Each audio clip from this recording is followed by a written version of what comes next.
Povsem nesprejemljivo je in vsi se s tem strinjamo, da ne smemo zavreči kar 170 kilogramov hrane vsak od nas v Evropi vsako leto. Se pravi, eno tretjino hrane zavržemo.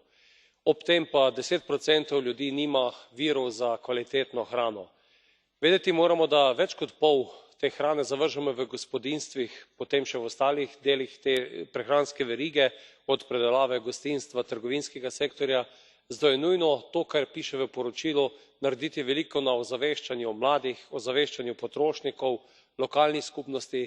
Prav je, da se v to vključijo prostovoljci, tudi strokovna javnost, ki lahko veliko pripomore k boljšemu izkoriščanju hrane.